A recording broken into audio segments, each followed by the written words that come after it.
This is Optimal Finance Daily, episode 1556. Retirement and Financial Independence equals apples and oranges by Helene Massicotte of freetopursue.com. Welcome to another Sunday edition of Optimal Finance Daily. I'm your host and personal finance enthusiast, Diana Merriam. This is the show where I serenade you with the sweet sounds of personal finance knowledge from some of the best blogs on the planet, with the author's permission, of course. And just in case you didn't catch this in the Optimal Living Daily newsletter, I wanted to make sure you know that we have a workbook available for purchase. The Optimal Living Daily Workbook is a 216-page hardcover workbook and journal designed to help you solidify your takeaways from your favorite episodes and create action items to move forward with your personal, relationship, and financial goals. It's available in the shop at oldpodcast.com. But for now, let's get right to it and start optimizing your life. Retirement and Financial Independence equals apples and oranges by Helene Massicotte of freetopursue.com. Most of the rhetoric we hear about saving money these days is the same old stuff. Yes, saving is important, but the messaging is all wrong. Here's what we hear most of the time. Save for a rainy day, save for retirement, save for your family's future. What I don't hear as often is save to increase your options, save for peace of mind, save to reclaim your right to think, save for how it makes you feel today. It's a fundamentally different type of thinking, and it's what differentiates those who seek financial independence from those who merely seek to retire. Traditional retirement thinking. Traditional retirement thinking tries to get you to think about retirement, which is often decades away. It's just too far out to be meaningful. We're to save so that our future selves have enough to live on to meet their needs, but we can't even relate to this person. We don't want to relate to this person yet. Combine that with the belief that our wages will always go up, and it's why many of us wake up in our 50s and start scrambling to save enough.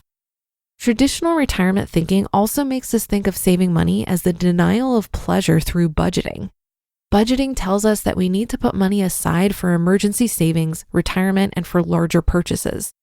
That's all fine and good, but the message that budgeting sends us is that once that money is allocated, we're entitled to spend the balance, whether it makes sense to or not. That's the wrong mindset, and it tends to lead people to think about the minimum they need to save to get by. It makes saving feel like a punishment. Finally, traditional retirement thinking makes saving a duty as opposed to a worthwhile activity, telling us that we need to save to ensure we survive a disaster or that we need to save so our family will be okay if we croak doesn't feel good. If anything, it makes us not want to save because maybe it will mean that nothing bad can happen to us and that we'll live forever. This whole approach is based on fear, and I think that's what makes people not want to save. Here are the messages this provides. You're going to grow old. You're going to die. Bad stuff is going to happen to you, and you need to think about it every time you consider your budget and savings rate. Yuck. That's why there's so much talk about automating retirement savings. It makes it hurt less. Who wants to do something that hurts? Financial independence thinking. Unlike traditional thinking, financial independence thinking gets your savings behavior working for you in the present because it's not about retirement. It makes you consider yourself as a free agent, able to change course in your life when you want to. You save because you like the possibilities the money offers you now. You save because you like being able to follow your moral compass and only work in settings and for people that make you feel good about yourself and what you're doing. You save because you like not having to worry about debt, bills, the next paycheck, etc., because you know how much mental energy that can sap from your body. You save because it gives you a chance to listen to what it is that you want, not what others want from you, the latter being the unfortunate default. You save because it makes you more effective at what you choose to do with your time because you can focus on the activity itself, not the potential externalities associated with it. You save because it reduces the feeling of needing to compare yourself to others. Who has their net worth stamped on their foreheads anyway? You also save because it just freaking feels great. That's a completely different way of framing the activity we call saving. Savings turns from an obligation to a rewarding activity, And because we focus on what we're gaining as opposed to losing, it's self-reinforcing. A saving mindset keeps our lifestyle in check by getting us to ask ourselves whether spending the money will really make us better off. It makes us value our time and money much more than the traditional alternative. It makes saving a joy, not a punishment. And the more joy we feel, the more likely we are to save. In fact, with this mindset, savings rates often increase, not decrease, as our savings balances increases. How cool is that? You just listened to the post titled Retirement and Financial Independence Equals Apples and Oranges by Helene Massicotte of freetopursue.com. I liked how this article reframed saving as something boring and daunting to something a little bit more exciting.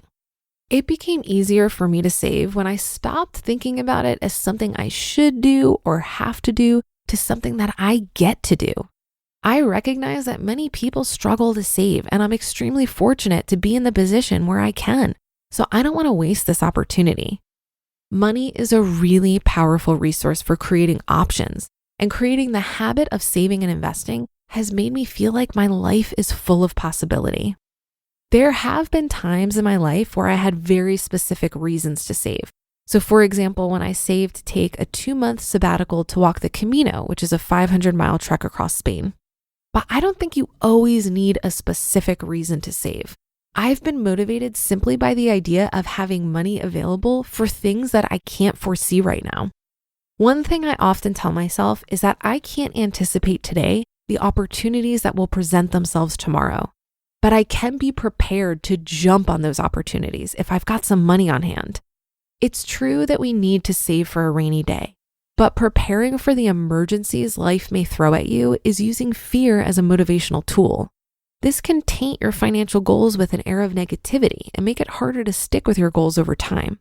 Recognizing that life throws you opportunities just as much as it throws obstacles your way can create a much more positive mindset around saving.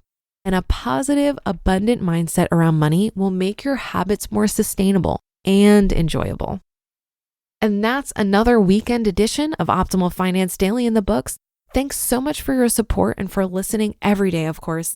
Have a great rest of your weekend if you're listening in real time, and I'll be back tomorrow where your optimal life awaits.